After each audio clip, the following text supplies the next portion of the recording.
आए तो परवाह क्यों कर रही हो।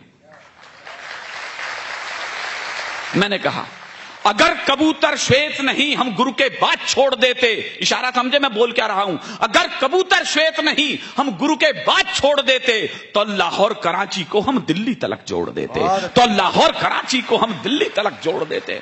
हमने सिखों को, सरदारों को चुटकुलों की कौम बना के छोड़ दिया साहब। ये चुटकुलों की कौम नहीं थी सर, ये हिंदुस्तान के बलिदानों का सबसे बड़ा शिलालेख थी। हमारे आंकड़े बताते हैं, आजादी की अपनी तालियों को सहेजिएगा, अच्छा लगे तो बड़ा करना। आंकड़े बताते हैं 123 ऑथेंटिक फांसी हुई है स्वाधीनता के संग्राम में।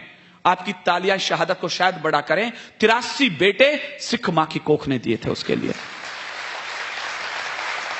हमारे बड़े कवि हैं हरिओम पंवार जी, उन्होंने लिखा है हम कर्जा खाए बैठे हैं गुरु गोविंद की कुर्बानी का, हम क्या एहसान चुकाएंगे इनकी आंखों के पानी का। हम इनकी गणना करते हैं आजादी के आधारों में, जिनके आगे जिनके दो दो बेटे चिन गए दीवारों में, जिनके आगे जिनके दो दो। इतिहास में उदाहरण नहीं मिला किसी मां के 4 बेटे और चारों के चारों इस तरीके से बलिदान हुए हों। 2 बेटे चमकौर के युद्ध में प्राण त्याग गए, 2 बेटे सरहिंद की दीवार में जिंदा चिनवा दिए गए, फतेह सिंह और जोरावर सिंह। छोटे भाई के गर्दन तक ईंट आई तो बड़ा भाई रोने लग गया। छोटे ने कहा बड़े भैया डर गए लगते हो, बलिदान आया, मृत्यु सामने दिखी तो आंखों से आंसू आ गए। बड़े ने कहा नहीं छोटे डरा नहीं हूं। कहले फिर रोते क्यों? जो उत्तर दिया मेरे रोंगटे खड़े उसे जवाब देते समय। उसने कहा छोटे केवल इसलिए रो रहा हूं कि दुनिया में आया पहले मैं था, जा तू रहा है। बहुत अच्छे विनीत, बहुत अच्छे। उधर दोनों बेटे चले युद्ध करने के लिए चमकौर के युद्ध में, तो अचानक रण क्षेत्र से बीच में से वापस लौटे, गुरु मां के पास आए।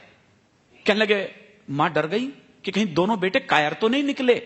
उसने पूछा बीच में कैसे आ गए युद्ध में से?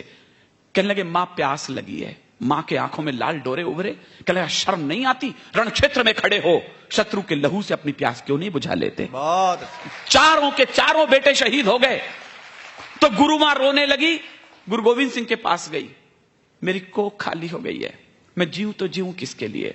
गुरु गोविंद सिंह का इतनी सी बात के लिए क्यों रोती हो? कहना आप जिंदा रहने के लिए बचा क्या है? गुरु गोविंद सिंह ने जो जवाब दिया सोने के अक्षरों में लिखा जाना चाहिए। देश धर्म के वास्ते वार दिए सुचार। मत बजाना विनीत चौहान की कविता पर ताली। आकाश में कहीं चारों बेटों की आत्मा अजर और अमर होती हो तो आपकी गगन भेदी तालियां इस पंडाल के ऊपर पहुंचे। देश धर्म के वास्ते वार दिए सुचार। अरे 4 मरे तो क्या हुआ, ये जीवित कई हजार। 4 मरे तो क्या हुआ, ये जीवित कई हजार। बलिदानों के पुष्प चढ़े हैं इस देश की बलिवेदी पर, तब कहीं जाकर आजादी की अक्षौहिणी सेना खड़ी हुई होती है। मुफ्ती मोहम्मद साहब आपको क्या पता कश्मीर कैसे बचा है? यहां पढ़े लिखे लोग बैठे हैं, नई पीढ़ी को शायद न पता हो। मैं केवल इशारा कर रहा हूं, मुफ्ती मोहम्मद साहब का पिछला काला इतिहास बोल रहा हूं।